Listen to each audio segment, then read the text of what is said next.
Hi, welcome to Platonics. I'm Jords. I'm Rocky, and this is the show where we take bits of fiction apart and turn them into actionable, usable adventures and prep for your role-playing game table at home. This episode, we are going to be talking about a subject that is, or a franchise that is literally close to both of our hearts in terms of geography.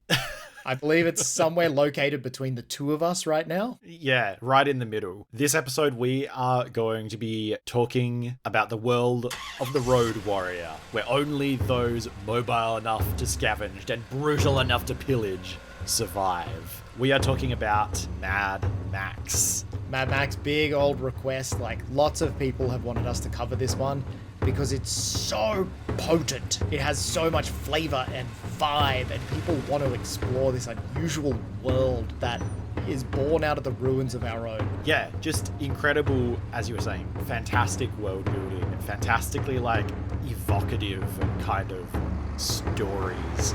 In a lot of ways, I think, invented or at least codified the tropes around Absolutely the post-apocalyptic wasteland, right? It's like without Mad Max, you don't have a Fallout, right? You don't have all of these things that came later because so much of the aesthetic of these things was kind of codified in these movies, in Road Warrior in particular, I think. Can you imagine as well, just like the alternative history where post-apocalypse is not dominated by like sick BDSM leather gear just because someone else got in there first? It's like this. What we are stuck with is George Miller's specific kinks. Stuck with? Sure, I think things could be sticky. Oh, we'll see if I leave that bit in. All right, take us back to the beginning. Right, it's the 70s. Mel Gibson is young. All of his media faux pas have not occurred yet. Mad Max 1. Walk us through it. Max is a cop. Civilization has not yet collapsed. It almost works better as a prequel or a backstory, right? Like in RPG terms, this is the stuff you write on your character sheet that, you know, if you have a good GM, some of it comes into play, but like it's not, you're really not expecting anyone to actually read it. And the stakes of Max 1 are super small as well. Like it's him versus a gang. But yeah, it's like Max is kind of the last, or a member of kind of the last core of cops, and does what all cops do and leaves the force, and then is punished for it by a gang member, and his partner and kid are killed, and that kind of explains why he is the way that he is. Well, he becomes the broken wanderer. Yeah. Like, I don't think we need to spend heaps of time on Max 1 because it is so contained and it's just, I like the way you phrase it.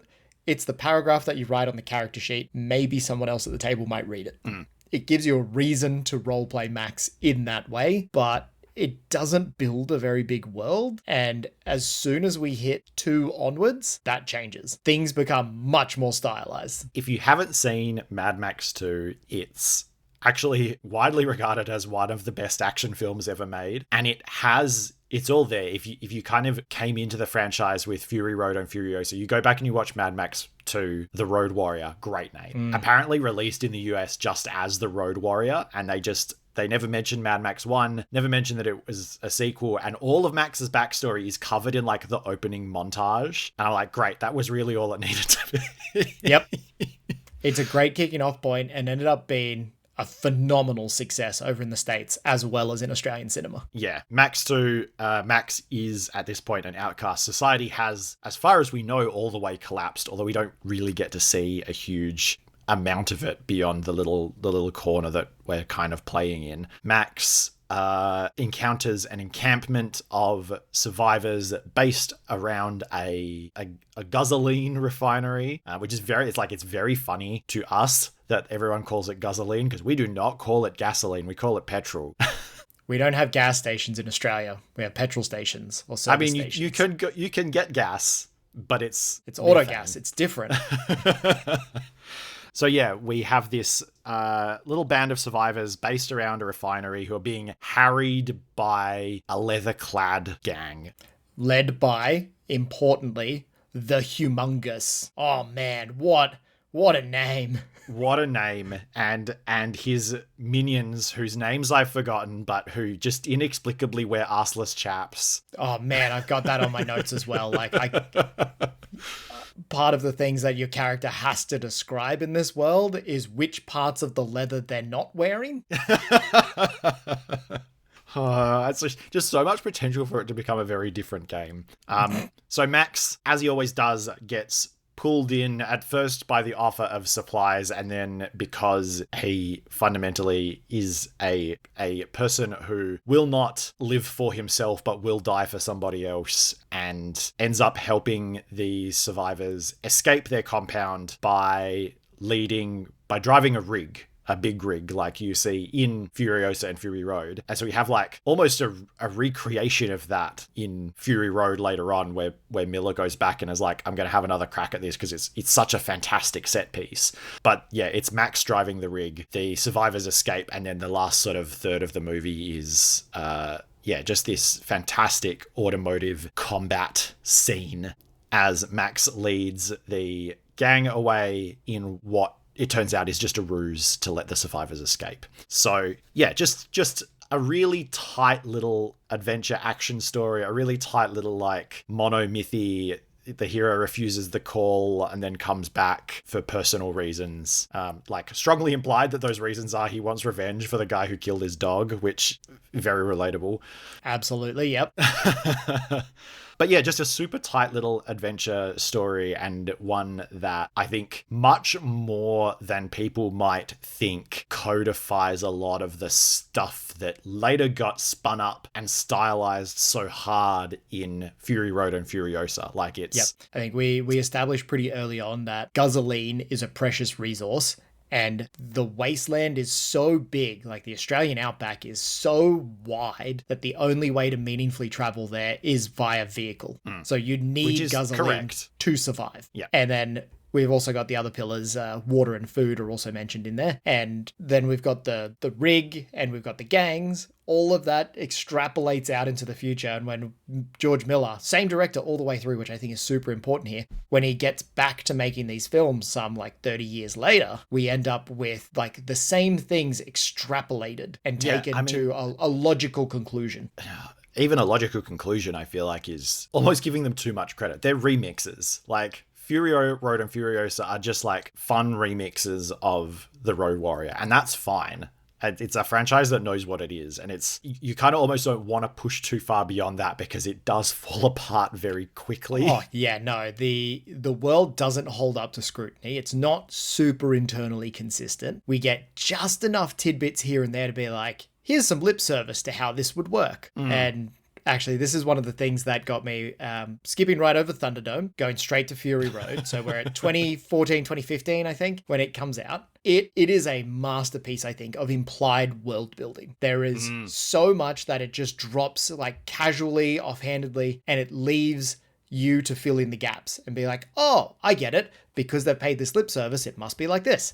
But then Furiosa comes along another 10 years later, and it's like the lore Bible to Fury Road's adventure story, where it actually goes in and starts explaining explicitly a lot of the things. We see on screen the like relationships between Gastown, the Citadel, and the Bullet Farm, like the three fortresses of the wasteland. And we see like an economy form, but we know that economy is super unreliable, like very thin. If we started applying some numbers to that, there's no way that number of people could live there. So I actually think Furiosa kind of takes away some of the magic that Fury Road established for me. Fury Road was just big vehicle traveling fast, and all the rest of the film revolves around that. But Furiosa is more like a... big vehicle do violence. Yeah. Furiosa is more like Lonely Planet's Guide to the Wasteland. Yeah. But, you know, there were things that Furiosa did really well. I really liked that she really got that hero car, like hero vehicle kind of built out again, which is a really important part of the original, like the 70s and 80s ones is the last of the V8 interceptors. We don't get the hero car really in Fury Road, and I like that we get a hero car in Furiosa, because I think that's a pretty cool part of the franchise. I really like Furiosa as a different take on the Wasteland hero as well. Like, much more obviously rebellious and altruistic than Max is. Max is kind of the epitome of the reluctant hero. He's very Han Solo. Has to be like tempted in, and then only once he's developed a connection and remembered that people are human does he decide to do the right thing. And Furiosa, you get the vibe that she's just been biding her time. Yeah, she's calculating and determined and driven. Whereas, like you said, Max has to be reminded of his humanity every time. Or of other people's humanity, I think. Yeah, Max gets he just keeps getting pulled into other people's. All he wants is to die alone, and he keeps getting pulled into other people's struggles, and having to help them out kind of despite what he knows is the logical or the rational or the self-interested best choice. So yeah, that's kind of the broad plot of the films. I want to spend a little bit of extra time on Fury Road, just because I think it is going to be the biggest touch point for most listeners. And the premise of it, I think, is just phenomenal.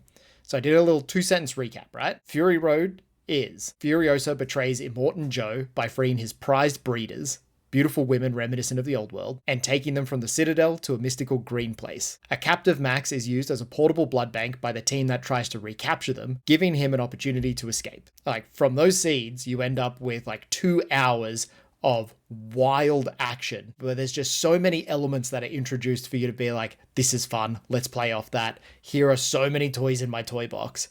And it's just phenomenal how Max has literally no agency for the first half hour of this film. He is tied to a stake for a full 30 minutes before he is allowed to engage with the plot.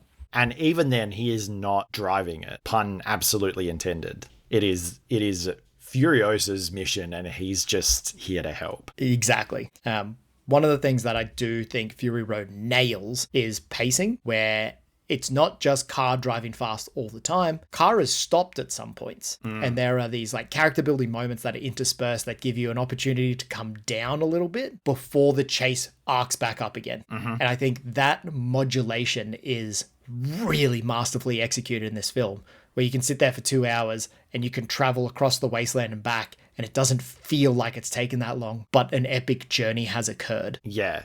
And I think that's, again, you go back to the Road Warrior and the seed of that is there, because the Road Warrior does that thing that so many, I guess, films of that era, of the 80s, I guess, by the time Road Warrior comes along. You know, we think about Die Hard, and Die Hard has this reputation as being like, oh, it's Die Hard, it's an action flick, it's balls to the wall. It's like, no, Die Hard has a lot of quiet bits. Die Hard has a surprising number of emotional bits. It has high tension situations. It has situations which are a shootout. But you compare it to, a modern action film, which is literally pegged to 11 from the moment you start. And it's like, yeah, I think the fact that the last time Miller made one of these films was in the 80s really shows, because Fury Road, I should say, rather much more than most modern action films actually does that modulation of pacing quite well. Right. So that's our kind of overview of these films. We got a franchise spanning a very long period of time that anchors the post-apocalyptic genre and lays seeds of it that are rehashed and remixed in so many other media, other movies, TV shows, video games, novels. That aesthetic is permeating our culture. What is crucial? What are the key pillars that this is built on? So I started out my notes with a thing from The Quiet Year, which I think... You've come in too early. I started my notes with this, with abundances and scarcities, which I guess kind of makes sense because The Quiet Year is kind of a post-apocalyptic game. So the abundance, you only get one. The abundance is cars, heavily modified, and their parts. So the one thing we have in absolute abundance is vehicles. Yep.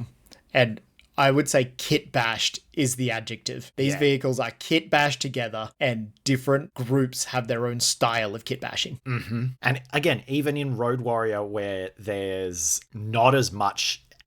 It's not so much backstory, not as much like out story. It's quite a little pocket of the world. You still have... Humongous has his custom rig, and the rebel leader... or the settlement leader whose name I'm blanking on also has a custom rig, and you're like, that must have come from somewhere. Yeah. And we don't ever get to find out where it is, but clearly someone has like lavished care, both in universe and out of universe, onto making these like fun vehicles. I do like as well how the gang that Humongous leads, their aesthetic is what we expect. But the settlement leaders, I don't even know if they ever mention his name, but his car looks like something out of Flash Gordon. Like totally different vibe. And instead of being like covered in red dirt and black and grungy and rusty, his is all like shiny and silver and tubular. Yeah, I think it's like an old school racing car, like a chitty chitty bang bang era racing car. How did that end up in the middle of the Australian desert? Who friggin' knows? Like, and also kind of who cares? We don't ask that question. That question is not to be asked. So cars are the abundance. Vehicles, because it doesn't have to be cars. It can be rigs. It can be... so many motorbikes in the future. Auto gyros. It can be motorbikes. Yep. But our abundance is like motorized vehicles. And as per the rules of Quiet Year, everything else is a scarcity. But the specific ones that I saw called out were, we know that water is scarce. We know that fuel is scarce to the point where it's a kind of a plot point. In Road Warrior, Max stops to like, the first thing we see him do really in the film is stop to siphon gas out of the tanker. Which I think is a really good world building point where it's like, you get harried by these gangs, you fight them, you kill them, you take their gasoline. Yeah. We also see a real scarcity of bullets, which I think is so beautifully expressed, especially in Road Warrior. Road Warrior, I think, does the best job of this because the bullets are precious and given as a plot point. Right. It's like, here, take our last shotgun shells. We've been saving them. And Humongous has his, like, again, fantastic piece of, like, storytelling, world building. He's got what appears to be like an old service handgun, and there's like a countable number of bullets left we can imagine in the whole world. And by the end, he's so mad that he like loads all of them up and is just like firing them all at Max. Everyone else has like bows and arrows or crossbows or hand crossbows. Like everything else is much more kinetic. So they either have bows and crossbows and arrows and a boomerang, or they have flamethrowers. Yeah. This is a good one. Like the people who have an abundance of gasoline. Yeah, exactly. It's like gasoline is scarce, but it's not as scarce as bullets. So we'll absolutely be using loads of flamethrowers and loads of bows and arrows and nothing in between, which is just like, again, such a particular aesthetic. And it kind of makes sense because like if you have something that's can start a fire, you can kind of make a flamethrower. It's a lot harder to make a bullet that works. So it kind of checks out. They're actually at a similar level of complexity, but seeing them together is quite fun. So our three big scarcities are water and food. Okay. Which shows up, I think, more so in Fury Road and Furiosa. And I wasn't quite sure how to frame this one, but I've called it genes. Right? Oh, as in like stability of life? Yeah, health maybe. But that is a thing that is in short supply and that is worth fighting for, is like clean DNA. Yeah.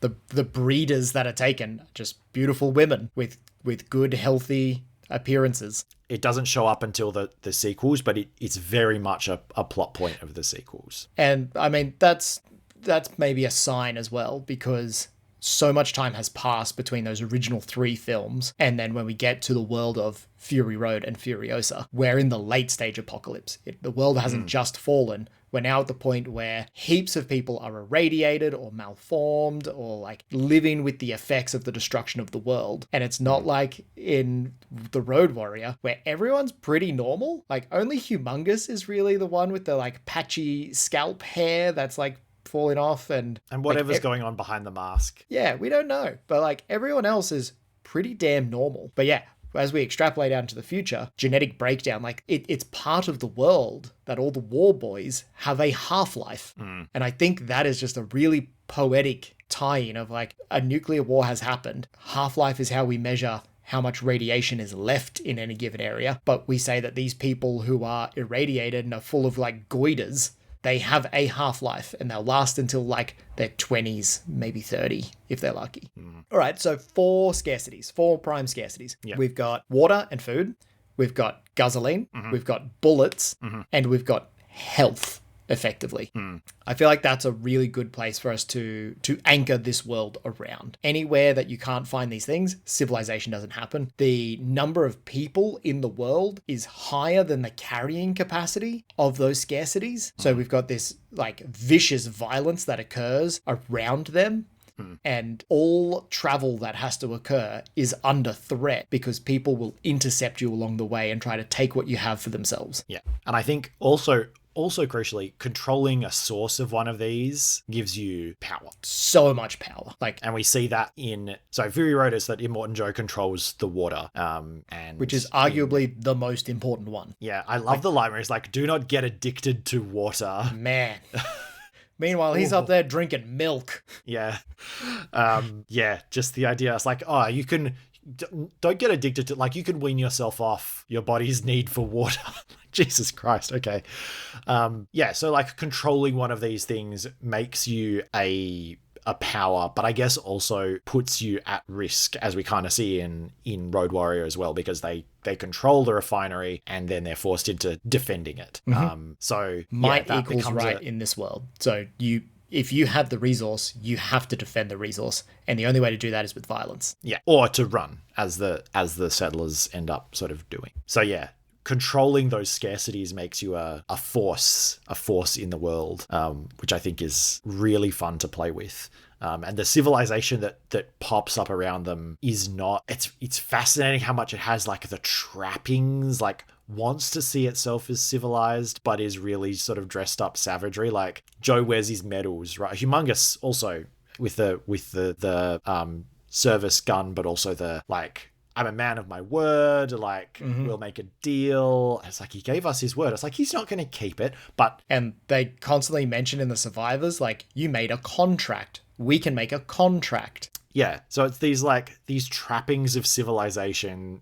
It's putting on the skin of civilization in a real...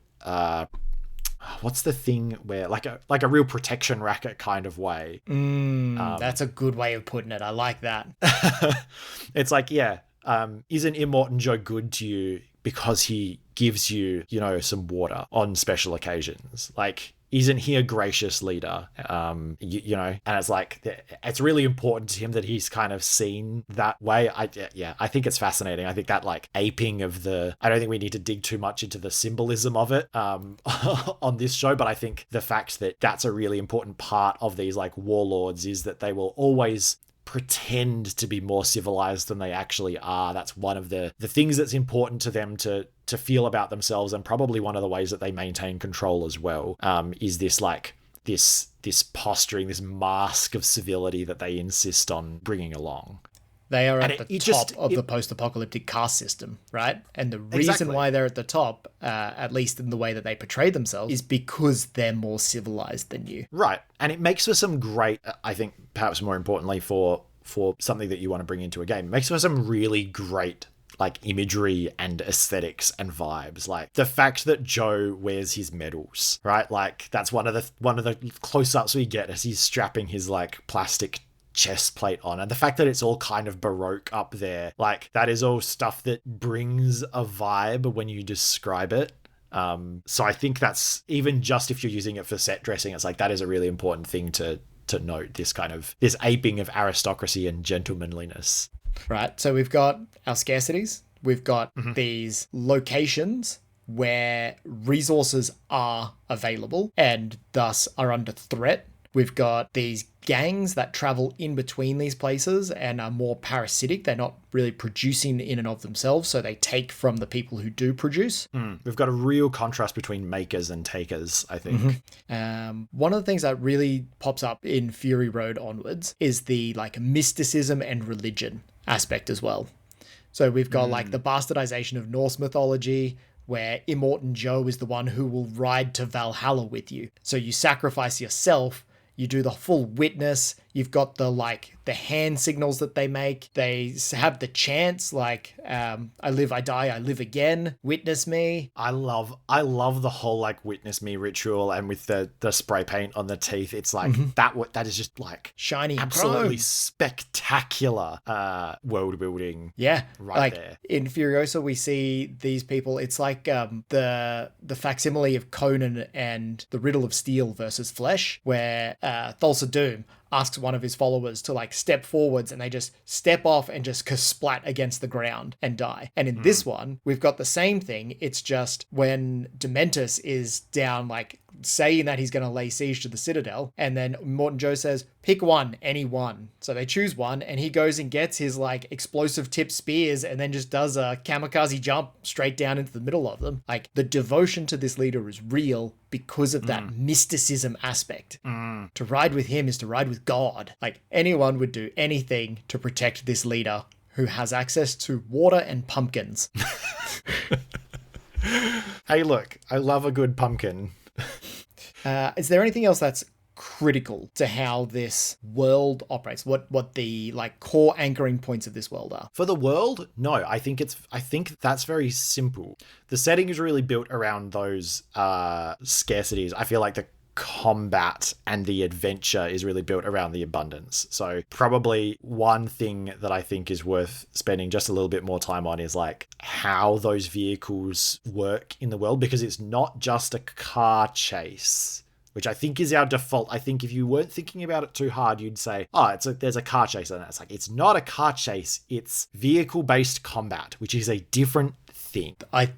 The way that there's always some precious objective, that like you can't just go in there and kill the other team. You have to secure the objective. I think that's one of the things that really sells it. Yeah. So all of the combat is at speed, and it's always with a destination, even if the destination is an abstract one like escaping. Everything is always moving. There is always someone trying to get to a goal as part of the combat and someone trying to stop them. Vehicles are, the term I would use is ablative. Right? Like, it's how much of this vehicle can you remove in dramatic ways. They are remarkably resilient. They will eventually fail, but it's like how many tires can you do? How many windows can you smash? It's like they put things on there just to have them dramatically bashed off later. Your vehicle will continue driving, which is the primary component of it, right? You have to be driving. It will keep doing that until it explodes fantastically. Yeah. There's no like scaling down. It's like, you're good, you've lost some panels, you've lost this, you're still good, you're driving, you're in it, bang! And then it's finally gone. Yeah, it's kind of the opposite of that adage about like, oh, the only hit point that matters is the last one, right? Because it's like, as you're going, every shot is a cold shot, you know? It's like, oh, this shot, it doesn't lower any overall total, but it takes out one of your turrets, or it takes out one of your defenders, one of your people who are on the vehicle. So like every hit point is a component. There is no just generically taking damage. You know what it kind of reminds me of when you put it like that? It's Smash Brothers. You sit there and you beat the shit out of each other, and your percentage goes up, but it just makes the eventual smash off screen that much more potent. Yeah. Yes, that's a good way of thinking about it, because the vehicle itself doesn't stop until it does, but it does lose bits, and the bits are only added so that they can be lost. So it's like, if there are 2 turrets on the back of the rig with 2 defenders in them, by the end of the drive, both of the defenders will be dead and both of the turrets will be like knocked off. If you have 18 wheels, like, I don't know, I'm not enough of a car guy to know what the maximum number of wheels you can burst on an 18-wheeler before it stops, but like... somewhere between 0 and 18, depending on the movie. Right, but it's like the maximum number of tires that can be burst will be burst before the vehicle stops, but until that point, it won't. And the vehicle doesn't appear to go any slower when less than the maximum. Sometimes it goes faster. So yeah, ablative, I think, is fantastic, right? You've got all these components on your vehicle that are like either defensive or some custom form of attack specific to this world, right? With all of those scarcities in mind, we have like few that are just straight up gun turrets, but have like flamethrowers. There are like that fourfold crossbow thing. We know that we have an abundance of bodies, and often like mounting the other person's vehicle is important. So we've got the guys that are just on big pendulums that are physically dropping in or like pulling drivers out of the seat so they can recover the vehicle. Yeah, all sorts of like bits and pieces, and they're all single use. Even the people. Oh, the people are especially single use. The movie logic behind, we'll just take this universal donor that I'm attached to and strap him to the front of the car so that I can drive it till I die. Like, oh, yes. That is vibe. That is mood all the way down. And so much of it is, and it's, again, a really important part of these movies is that you just, if you have a deranged idea like that, then the answer should be yes. And really the more out there, the better. Like, I would say until Furiosa, it super doesn't take itself seriously. And it, like, every high octane thing that you can do, it's just like, yep, we're going to do that. You want the car to go faster? Well, then you need to be on the front of the engine, spitting fuel directly into the air intake. Yeah. Like, that's how you go faster. We all know that. And then you have like a showdown race where you and the other car are both doing that as you're like huffing fuel and spitting it into the intake. Wild. Yep. Fantastic. I'm so here for it. Like, I would even go so far as to say as well that the cars are characters in this world. Ooh, that's another drink, I think. Not that we have a drinking game, but like we are at the inanimate object that is important to the setting is itself a character. The city is a character. Is the wasteland also a character? Yeah, but it's like that character that nobody really likes because it just brings the whole vibe down.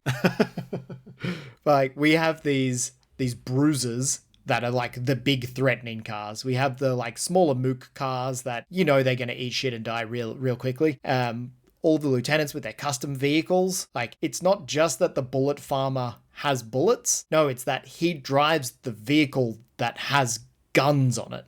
It's special. It's unique. It's got so much character just to itself. Yeah. And I guess in saying like cars are characters, maybe you have a literal bard strapped in on the support vehicle. Right. Like, maybe it's more correct to be like the cars, you have to think about the cars almost like character classes, right? It's less that the car has a personality, because we don't see that kind of fetishization of like the car has a personality, but the car is a very particular set of affordances. It's a very particular set of like abilities. If you forgive me, I think I've made that faux pas where I've conflated the character class with the character. I'm so sorry. It's true.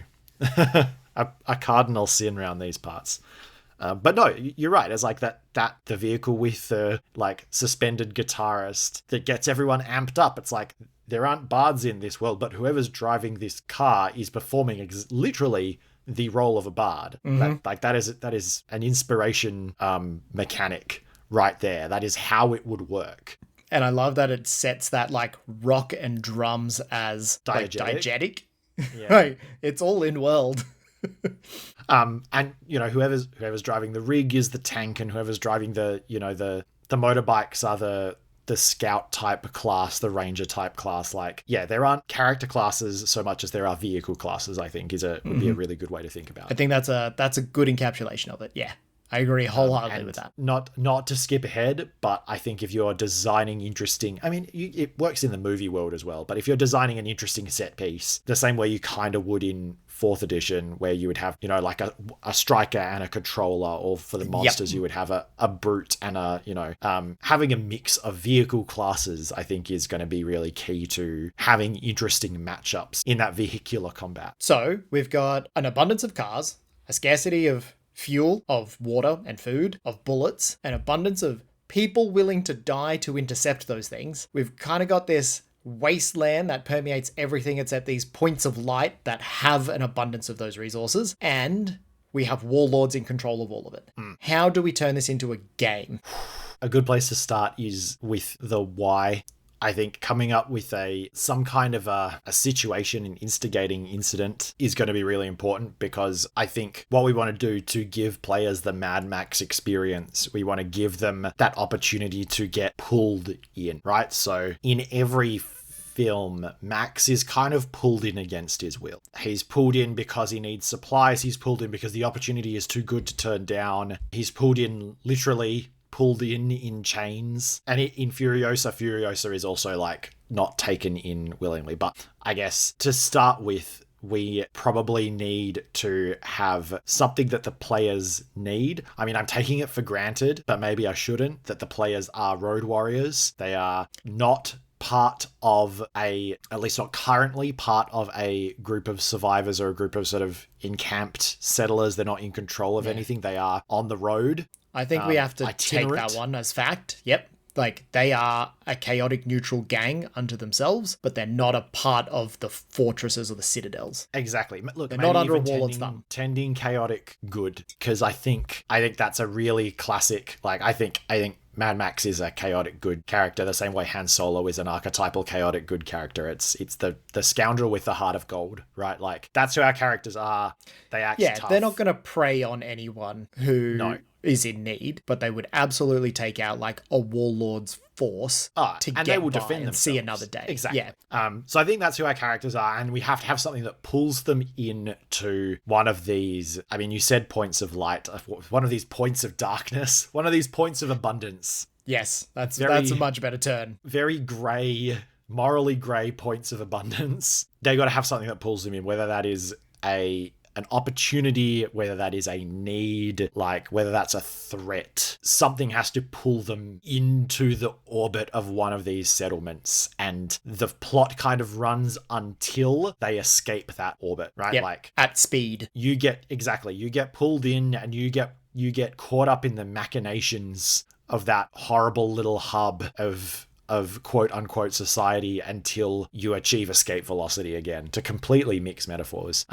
But that's kind of our big overall structure, which leaves lots of room for rinse and repeat. Like, what do you need this week, and what horrible place are you going to have to go to get it, or what opportunities are there this week, and who's the bad guy who's offering them to you in exchange for an offer that's so good you couldn't possibly refuse. Mm-hmm. Like, that's our overall structure, is getting pulled into these societies and then spat out again. So I think there's kind of two aspects to this for what I think the players have to have. One is like an emotive driver for it. Mm-hmm. So if that's we have the explicit line in Fury Road, what drives you? And Furiosa says hope, and Max says redemption. Yeah. So I love how specific that is. Oh no, sorry. Furiosa says redemption. Yeah.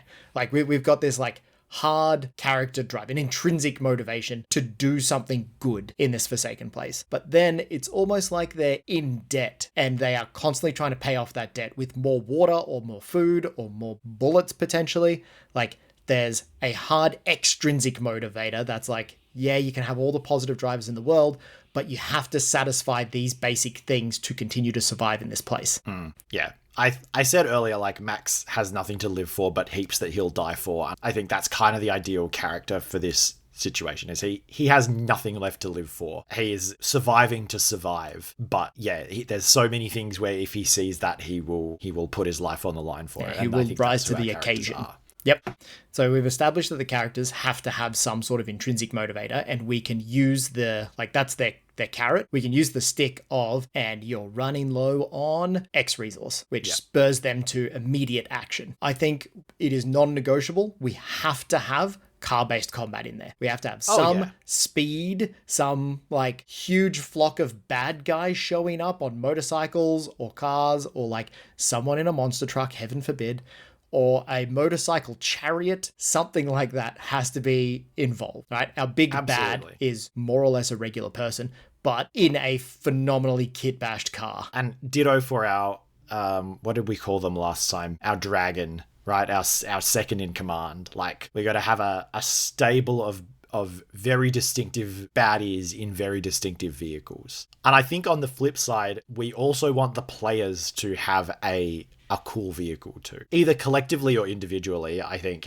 coming up with a a cool custom something is going to be pretty core to the player experience. The same way when we were talking about vampires last month, we said coming up with a deranged vampire slaying weapon is your like thing. I think I would want to see players bringing in their own deranged vehicle designs, but maybe with a little more mechanical impact than we kind of said the custom weapons were. And this time I think you want the type of vehicle that the players choose to be like a character class. I think you want it to have mechanical impact. I don't think it has to be super crunchy in that, but I think that has to, again, to borrow from 4th edition, it has to kind of define their role in the team. Are they a leader? Are they a controller? Are they a striker? Are they a defender? Like, what does their vehicle help them do?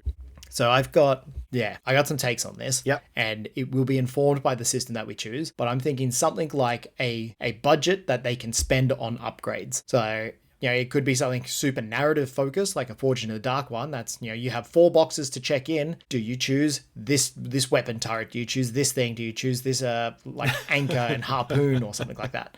Do you choose more ablet of armor? Do you just choose more spikes? Because everyone's vehicle is covered in spikes. Or it could be something that's much more crunchy, where we're like, all right, how many dice does this turret let you roll for rolling to hit? Like, that aspect of it, I'm happy to let the system kind of define, as long as those key components are there where you're getting either a narrative or like strong narrative or strong mechanical advantage for choosing how your kit bashed vehicle goes. So that it informs your playstyle. Like the basic bitch cars that we see in Fury Road, we've got cars that just drive up and dudes jump off them to try and raid other vehicles. We've got cars that have the like big poles on them, the pendulums, and the pole boys try to like jump off or pick things up, like a quick raid. We've got cars that go up and harpoon and then drop an anchor to try and slow down the other vehicle. We've got cars that try and drive in front and drop traps, like lots of different flavorful ways that you can build out your unique vehicle. And I think the players should have at least 2 of these. Per player? Like they can switch between them? No. Or per team? Like for the party? The whole party has at least 2 vehicles. Yeah, right, okay. Yep. So if you've got like 4 players or something like that, maybe you've got 2 drivers who have some like gadgets that they can deploy, and then 2 people who are more or less free agents on the back that can jump onto other people's vehicles or swap over with themselves or something along those lines. Yeah, so I think that's another thing is whatever. Again, I'm pretty agnostic on system. I don't care whether it's one where it's like, hey, you've got 3 boxes, write 3 fun things in them. Probably my preference. I think it will work equally well if you want to go full like point buy and this weapon adds this much damage to your, like, I think that probably works equally well. It just depends on what your preference is on that front. But yeah, I think giving the players some choice and some, like, again, a couple of options that they can use is going to be pretty key. We've got something that pulls them in. Yep. Right. So we've got a strong premise in that they are drawn to something. There is an irresistible hook. We know that there's got to be a car chase towards a destination in there. Like when we think about the destinations that we've seen in the film, it's the franchise rather, it's let's escape this place and leave the bads behind.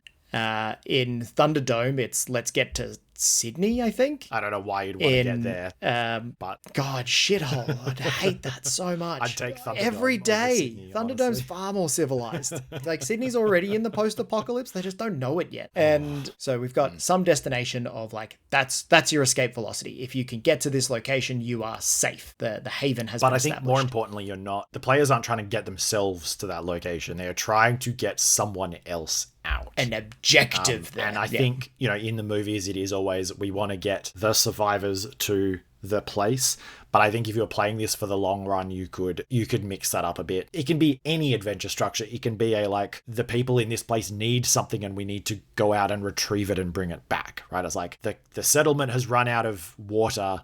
We're going to go to Watertown and get the water and bring it back. It can be, we've heard about, we've heard there's people lost out there. We need to retrieve them and find out what happened to them. It can be any kind of structure there, but it involves some kind of, you get pulled in and then something's got to push you out again. I think probably also as part of that, I want to offer them the chance to turn it down and let the plot advance 1 tick before coming back in So like Max style, you take your fuel and leave, and then you see them like, I'd want to have something prepped so that sometimes they can turn that down and do the wrong thing, but then they get to see the consequences of that and then invariably get pulled back in. All right. You've crystallized something that I've been floating around in for a little bit. I am in two polar opposite minds about what this adventure looks like and whether it's a one-shot here and now, that's what we're playing, and the premise is by default, the players are already bought in, or it's something that is a bit more long form. And I think there are like two wild ends of the spectrum. One is we designed the roller coaster with a couple of like key events along there, maybe like a point crawl map that they can choose to drive down different avenues and like key off advantages in the terrain for whatever the thing is, or it's open world exploration long form game with big factional play at hand, and we've got like those faction clocks ticking down for the like, you didn't save the breeding wives at this point. That means it escalates to this tier of badness for this faction over here, or they've established an even stronger foothold in this area and it's going to be harder in the future. Like two very different styles of play. Yeah, I almost think that like Blades in the Dark, big factions, ticking clocks thing is like, I almost feel like that's too long scale, too much of a long play. I definitely think the players we're doing one movie at a time, right? We're doing one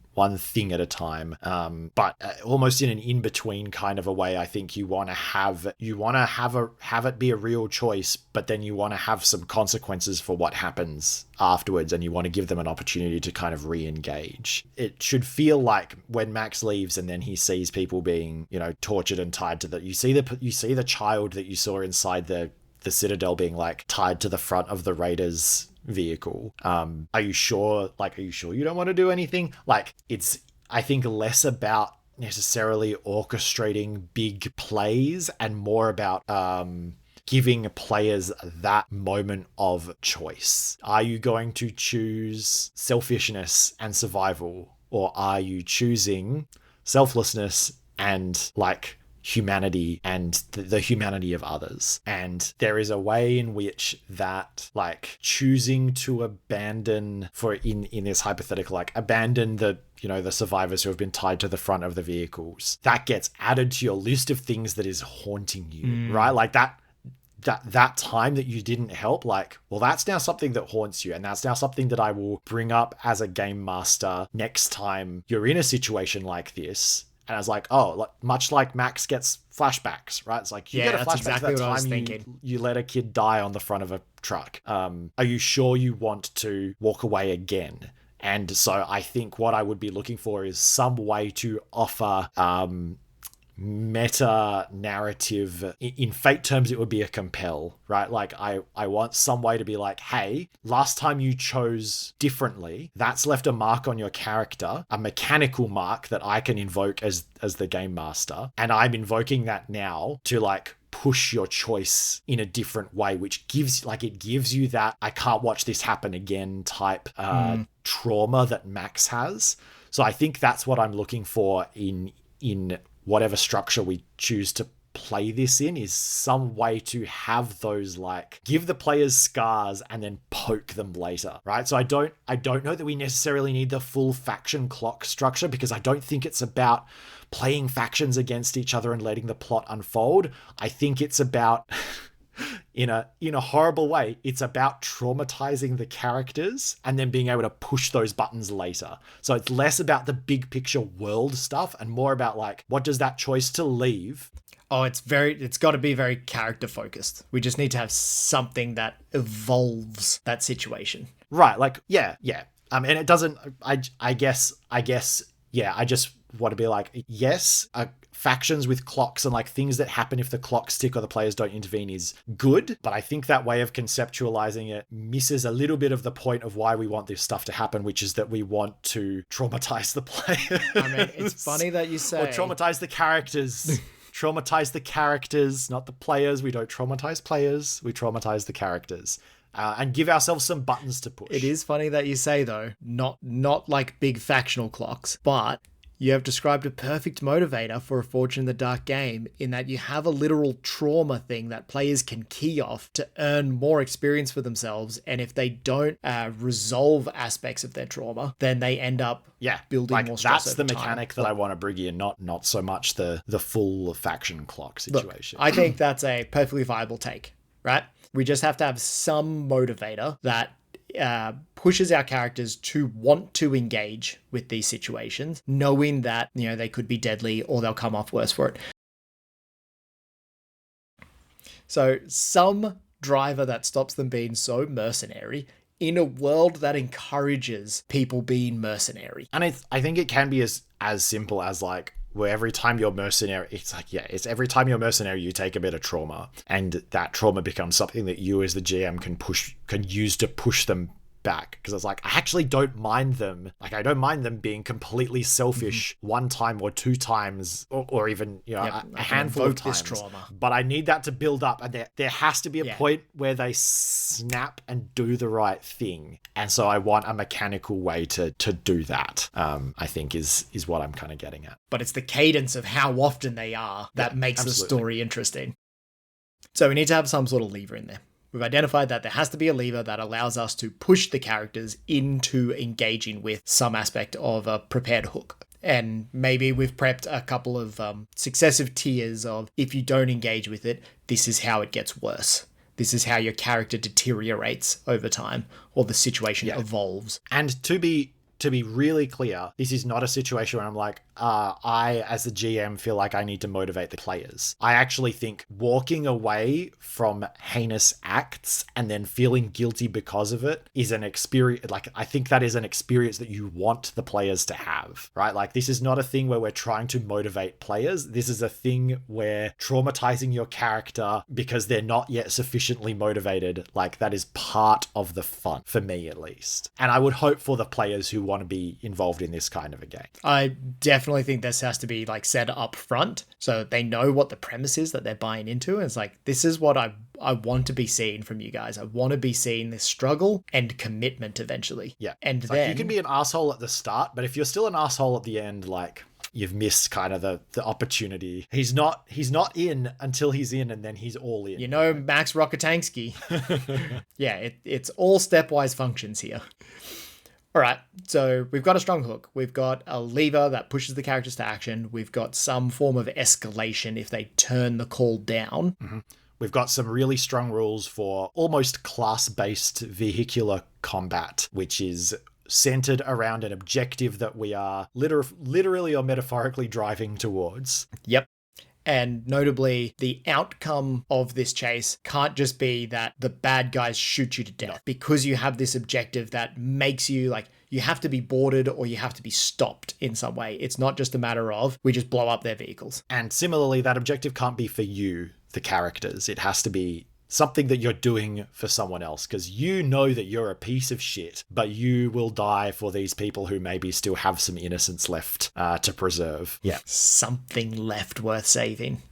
All right. So now I think what we need to prep, like, we know this is going to be a vehicular combat that's going to last a period of time, maybe the majority of the game. That means it has to be hella interesting. We need some genuinely interesting features that I think we can start cribbing straight from the movie, right? We've got like environmental features include, there's a big ass storm. We've got these huge rocky outcroppings that have like archways and interesting spots to hide, and tactical advantage given to lighter vehicles. Gotta have a canyon, right? A literal gauntlet for them to run through. We've got the swamp area that leads to a bog risk. And we also have the notable like one tree left to help you to pull yourselves out. Like some sort of texture there that's like problem, but the availability of solution in the environment. It's up to your players to engage with them to figure out how to save themselves there.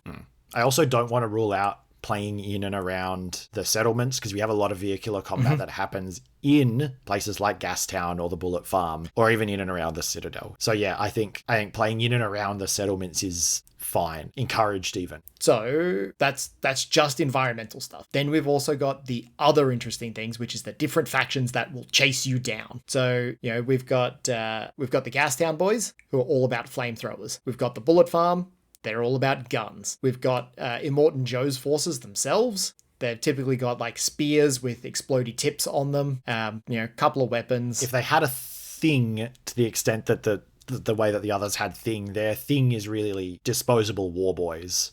They're all about people, throwing people at you, not fire or bullets. War boys. Yep. They're really good at boarding. And then we have the other gangs that show up that are like the crusty demon equivalents who are, all camouflaged and like pop out of the sand, jump on their motorbikes and then do cool jumps over you while dropping incendiaries. We've got the autogyro guy flying along, throwing incendiaries from the sky down onto you. And they all have cool names when they're mentioned in world. Like Dementus has the Mortifiers, who are his like motorcycle warrior group that splits off the tribe and forms their own little faction. But there's often like 3 parties to a battle, so I think that adds a really dynamic layer to it, where you might have like main bad guy is chasing you, but you go through the territory of another gang.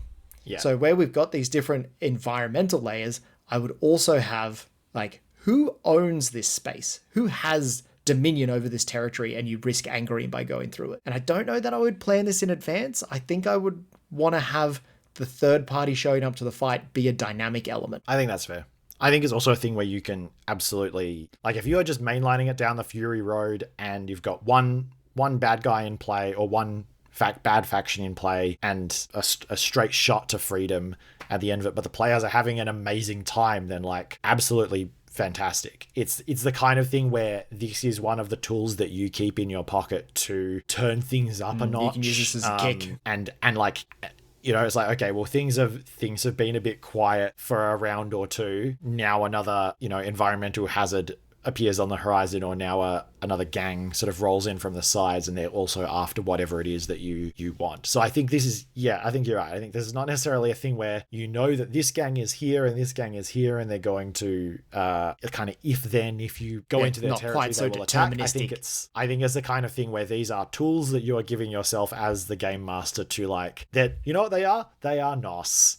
They are like little cans of NOS that you can turn on and like up the pace of your game. And that's exactly how you should use them. I was going to bring in things that the bad guys should have on top of all of their weapons, and like the cool things that you can choose is NOS. Like popularized by Fast and Furious, but it's right back there in the OG Mad Maxes. Yeah. It's NOS for game masters. And we have to have some sort of a win condition. Some sort of you reach this spot, or like this bad guy calls off pursuit because of some reason, and you're safe. That's where we end our Mad Max saga at this point. And I think if you don't reach it, again, that gets added to the traumas. That's a new quest for next week, or even if they straight up get like captured and that's bad, that's a trauma that goes on your character sheet, right? Like failure is also good because it gives you an adventure hook and or a new button to push on your players or your characters' psyches, and maybe you'll do better next time. All right, I think we need to pick a system to run this in. I'm dreading this part. I'm not dreading it, but I have so many thoughts. Great, because I have none. Like I've got, and this one's a little bit near and dear to my heart because I've run Mad Max style games in the past and in a couple different systems, and I've experienced where it sucks and you don't get the premise that you really want. You don't have that high octane combat and you get bogged down. And I've experienced ones where it's like wild and fun and over the top. So first things first, there are a lot of games out there that purport to have Mad Max vibes, but the mechanical implementation might not live up to it. I think you want to focus more on a rulings, not rules-based system. I think you need to have the flexibility in there to make it pop. I'm going to jump ahead a little bit and say what I didn't like about running this in a 5e style game. So I ran Descent into Avernus twice. So I feel like I've got a bit of authority to speak on this. It is billed as Mad Max in Hell. It has really poor mechanical support for how to do vehicle combat. Yeah. And when you try to run it how you normally would in initiative order, you end up with this really awkward situation where the driver's turn happens and like and everything moves. Yeah. And like it changes the ranges. Yeah. Yeah. So like I've done it by the book. That combat was god awful. So the next time I ran it, I did it as car-based initiative.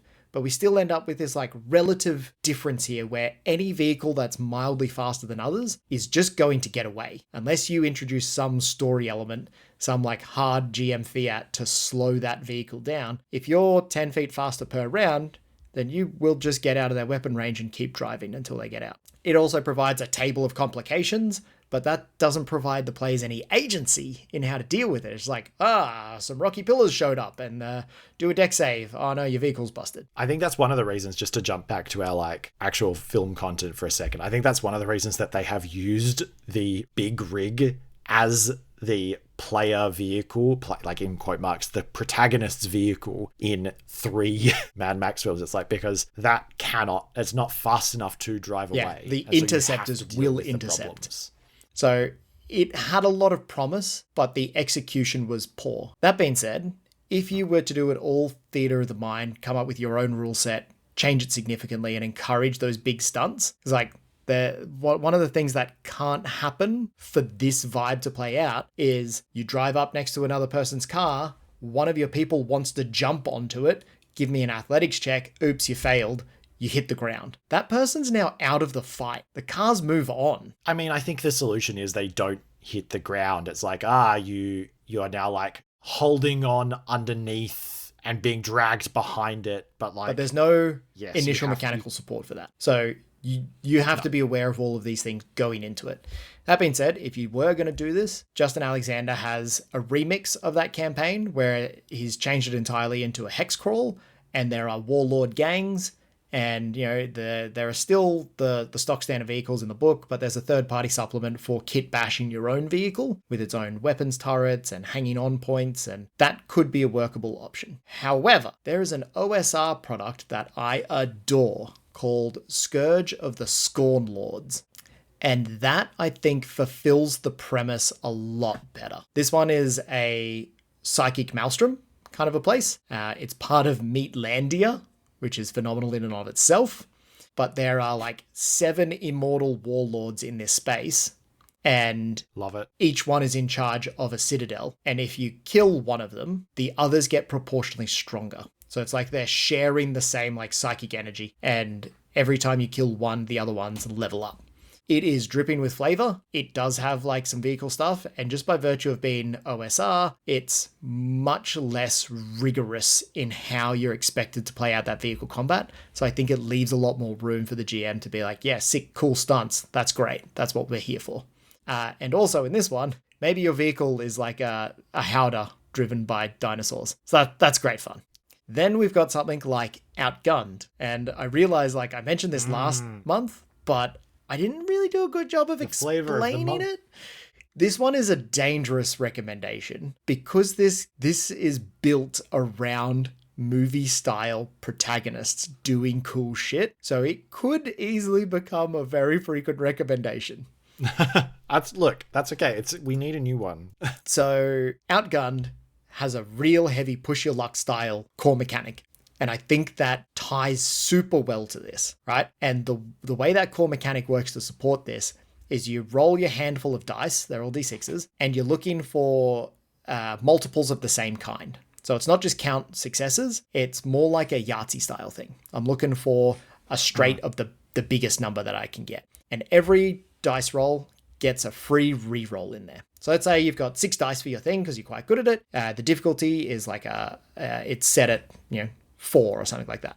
You roll, you get 2 successes. You get to take your other 4 dice and then roll all of them and then see if they match up to the previous ones that you've already held in the pocket.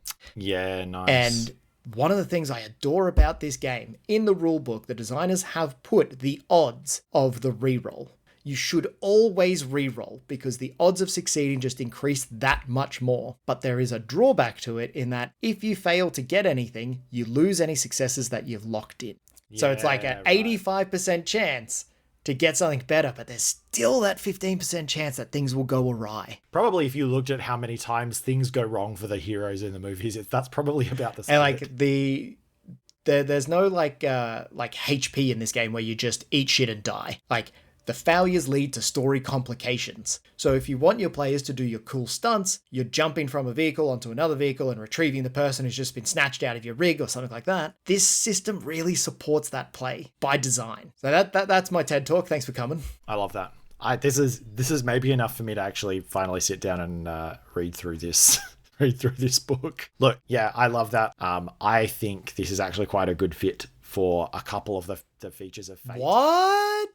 What? I know, right? But I think the GM's ability to give the players like traumas and then compel them, I think that's going to work really well for a longer game. And I think the same applies to our vehicle combat. So just like players' vehicles, I think can also just be bundles of aspects. Yeah. And this one has like fast. And so it can like it can do all the things that you would expect a fast vehicle to be able to do. And it gives you the power to back up those things with something that feels like it's really mechanical and crunchy. Like, oh, I want to do this. Well, why? Well, because my vehicle is really fast. Like, like a narrative justification. Yeah, you can do that down. And you get a mechanical bonus for it. Whereas I think playing it too loose, it starts to be just like, well, can you describe a reason? Yeah, okay, that happens. I fully agree with that. This gives you something to back it up. Pointy bits to latch onto. Yeah, it gives you a reason to play to your archetype, which I think is really what we want. It's like,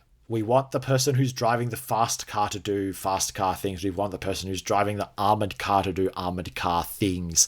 And this just gives you a really neat way to be like, yep, you are playing to type, that's easier for you. So I think that gives us a really neat way to do vehicle combat. You don't even need to mod the system. You just make the description of your sick car one of the aspects on your character sheet. So it's like, I'm traumatized. My first one is like, I'm traumatized by this. Your second aspect is like, I drive this type of car. I drive the last of the highway interceptors. I drive the last of the V8s. Or even just like, I love cars that go fast. It means that if you destroy their car, well, that aspect stays on their character sheet. And so when they're looking for a new vehicle, then you can invoke that aspect to be like, well, I look for the one that goes fast and I find it. Yep.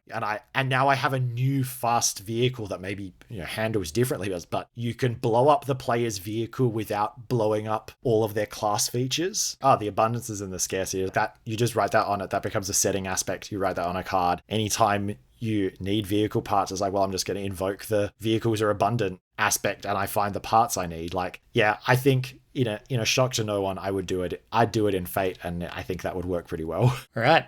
Just for the sake of structure, would you run this in 5e? Not anymore. No, thank you very much. See previous answer. Would you run it full stop? I mean, I have run this several times. The sheer amount of vibe you can throw into this, I would run this again. Heaps of times. It's a phenomenal premise and it feels great. Like when I'm running this and my players are doing stupid cool shit and having wicked stunts, it feels phenomenal. It is exactly the kind of high octane driven by NOS gameplay that I want. Yeah, I'd run it too. Yeah, I think it's super fun. I think it's a setting that is fun to play in. I think it's foundational enough to the post-apocalyptic genre that everyone's going to be familiar with it, but it's got enough flavor that it doesn't feel like you're just doing generic wasteland scavengers, and the source material is really fun to watch. So I'm kind of always a fan of this suggestion that like maybe we have a movie night first and watch Fury Road to all build the shared language on the same page about what we're trying to do. And that's maybe a thing that we should spend some time on in a newsletter or something, is like, how would you do a session 0 that also incorporated a movie night, Right. I think that's it. I think we are now post-apocalypse. This has been an episode of Platonics. I continue to be Rocky. And as always, I am ever Jords. We have a whole bunch of places that you can find more of this stuff if you liked it. Obviously, the first one is the podcast. If this is your first episode, go back and listen to some others. Send it to a friend. Send it to your game master. If you are a game master, send it to your game master friends. We also have a website where you can find said episodes and also show notes and links. And sometimes we mess around and make a game that we think exemplifies our thoughts about what a game in that genre should do, get on there and check out our last one from last month's episode, Tupperware the Masquerade. I think that absolutely exemplified our thoughts from the app. I thought that was great. You can also, while you're up there, find our newsletter where we will sometimes write things down instead of saying them with our mouths. Jords has some actual play reports of aforementioned game. Yeah, jump on the newsletter for more topic-specific stuff and less fiction-specific stuff. We've got social media. We're in the usual spots. But the real place where it's at is the Discord. Jump on, join the channels, tell us about your hot takes, and give us your recommendations. You can send recommendations through the Discord. It's what we prefer. Jump on the platforms and let us know what you want us to cover next time. I think that's it. I think that's it. I think that's it. Look, I got one last spicy thing to drop here.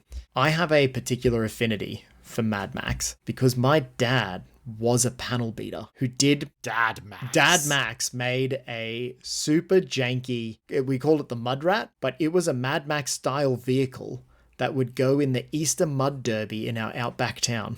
Now, bear in mind that this town was in drought for most of my 12 years living there, but during Easter, they would pump water into a paddock of dirt, turn it into a big churny mess of mud, and then dudes would bring their cars and do laps around there. And most of them were just like shitbox cars, but my dad's was like a proper gangland vehicle.